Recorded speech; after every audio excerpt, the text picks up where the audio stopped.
જય મહારાજ. દેવ દિવાળી, દેવોની દિવાળી આપણા મંદિરમાં ઘણા વર્ષોથી તેલ અને ઘીના દીવા આખા મંદિરની પરિસરમાં કરવામાં આવે છે. આપણા યોગીરાજ શ્રી સંતરામ મહારાજ જ્યોત સ્વરૂપ છે. મહારાજશ્રીની વાણીમાં લખેલું છે, અક્ષરાતીત અલખ ધની આપ અખંડ અવિનાશ, પરમ પુરુષ પરમાત્મા પૂરણ જ્યોત પ્રકાશ, દીપ જ્યોત પ્રગટ ઓમકારા.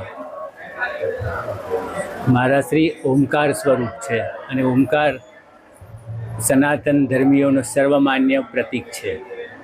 અને મહાપુરુષ સંતરામ મહારાજ ભગવાન દત્તાત્રેયનો અવતાર. આજના દિવસે ખાસ બધા ભક્તો ફોરેનમાંથી પણ સંતરામ મહારાજના જે જ્યોત સ્વરૂપ છે એને સ્પર્શ કરી શકે છે અને એટલા માટે આવતા હોય છે. લગભગ અસંખ્ય હોય છે, પણ ઘણા ભક્તો કહેતા હોય છે કે 1,11,000 દીવાઓ હોય છે.